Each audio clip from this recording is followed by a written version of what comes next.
When they shut us down, we actually didn't go back to work for months. The 2 weeks turned into another 2 weeks, another 2 weeks. March, we got shut down. April, we were still closed. May, June. It's just this sweeping mandate. It's like, it doesn't matter what you figured out. It doesn't matter how distanced, how safe, how whatever. Just if you're a salon and barbershop, you're closed.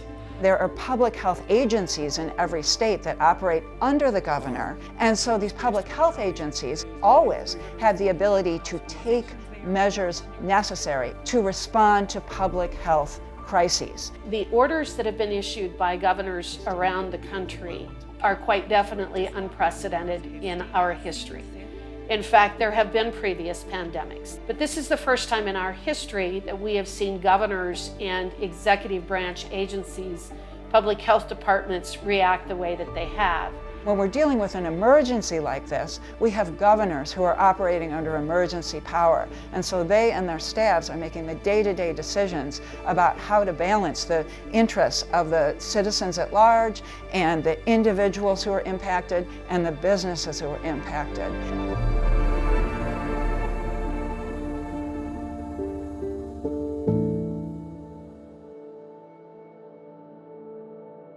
In the coronavirus emergency, hospital admissions in the U.S. soaring past 65,000. Have now asked residents not to go out what unless needs absolutely to be done necessary. to stop the surge in new cases that we're seeing? Universal and uniform wearing of masks, avoiding crowded, congregate situations, keeping physical distance. You don't want to do this sick. You don't want to have to be on a ventilator. The United States Constitution does not give the federal government public health emergency powers, leaving the power in the hands of the states to respond to public health emergencies. California was the first to order its nearly 40 million residents to isolate. While many people were in favor of the lockdowns, there were also many who felt that certain mandates went too far, arbitrarily infringing on their rights.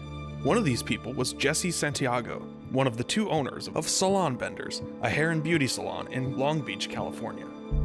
July comes around and they give us this new order. They're like, no indoor hair can be done, but you can cut hair outside. Hairdressers were like, what the heck? Like, how am I gonna do a haircut outside? What am I gonna, like, wash someone's hair with a watering hose? How are we gonna do this? We got our community together and people volunteered and donated their time and supplies and finances to build a beautiful outdoor garden salon so that we could open again. But you can fly to Hawaii right now, but I can't do this. I do not believe that governors or the President of the United States or any agency has unlimited authority to act in a time of crisis. There are statutes that are in place that also restrict what these governors can do. I believe that many of them have simply ignored the statutory framework, but we have what's called the separation of powers. And the governors in the executive branch are to carry out the law. They are not to make the law. The federal government has more limited powers, but it still has a lot of them. And it is the entity that can coordinate everything across the nation, especially when we're talking about a disease that doesn't know anything about state borders. Protecting against the spread of this deadly disease is an absolutely compelling interest. And until there's something like a vaccine, there aren't that many other ways to prevent the spread of the disease other than to impose the restrictions. Getting your hair cut is not a need. It's not. And while that is true, having a job in a society like this is a need. Making money is a need. And this is what we do.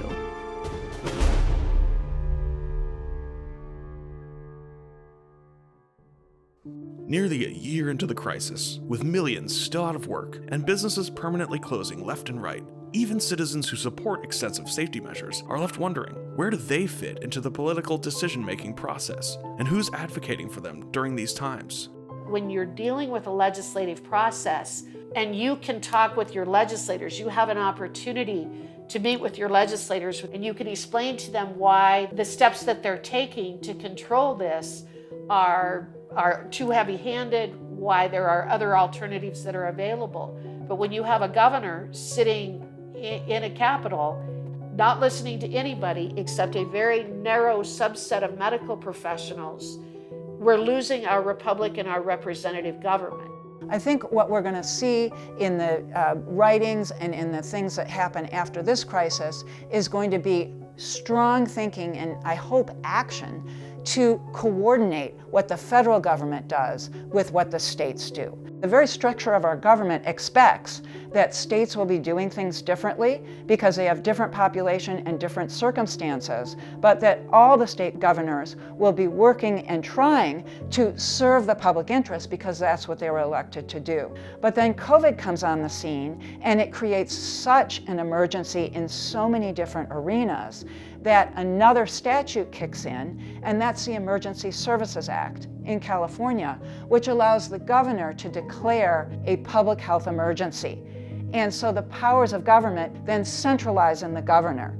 There are limits that would stop a governor from continuing to act in this way when the emergency quells. And one thing is that the statute itself says he has to stop the emergency as soon as it's practicable to do so. Additionally, the California Emergency Services Act, at least, says that the emergency can be terminated by the legislature, so that's a check on this power that can seem absolute as well. It is becoming arbitrary when they are just simply imposing more and more and more restrictions without assessing the reasons that their previous restrictions may not have worked.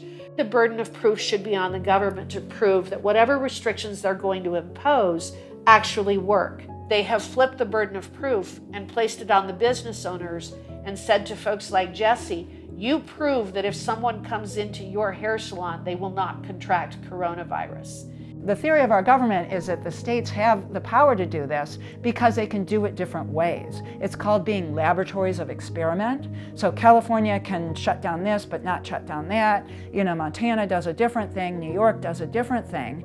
And so the states look at each other and say, gosh, which one of these things is working? What should we do? And then they adjust. And so when we're looking at the governments, we want to see them being nimble and looking at evidence and changing to react to it. It feels like there is a big disconnect of experience. It's almost like they can make decisions without recognizing how it's impacting, where we're seeing on a very real and everyday basis what's happening here.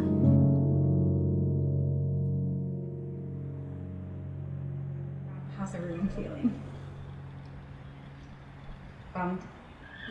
Yeah. Back to square one. California shuts down most of its public life for the second time. Back in March, it was the first U.S. state to impose a strict stay-at-home order. Beyond bars and restaurants, the governor has also called for the closing of gyms, hair salons, churches, and non-essential workplaces in most counties. I think that there's going to be a tremendous exodus of beauty professionals. We can't trust that, that the thing that we've been doing our whole lives to make money is solid anymore. The secret to being a successful person in business and in small business is we believe that you have to adapt or die. And this is a situation where we're not even allowed to adapt. The adaptations that we have made are not acceptable. So it's like adapt and die. Once you learn that the virus is affecting a certain segment of your population, you focus on that certain segment of your population, and basically the rest should be able to go about business as normal. We needed to focus on our seniors. We needed to focus on protecting our nursing homes and our assisted living facilities. And instead, what a lot of these governors did was focus on everything and attempted to find a solution that could be this big all the way around. And the most vulnerable were the ones that suffered the most. I don't want to at all minimize the pain and hardship that businesses are experiencing during COVID. It's absolutely there and it's absolutely true. But the courts will be hesitant to step in and use the Constitution to second guess what governors are doing in this circumstance. Any Supreme Court justice will tell you this. The most conservative and the most liberal is that this structure protects individual liberty. But it recognizes that nobody has liberty if there aren't laws that provide all the things that we're accustomed to.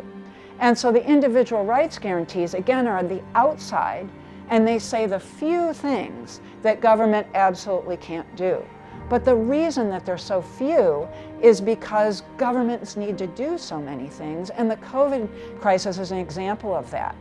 I want to keep this business alive, so, we're gonna fight. We're just gonna continue to fight. In 2021, with the COVID-19 vaccine rollout underway, some states have begun to relax restrictions implemented to slow the spread of COVID-19.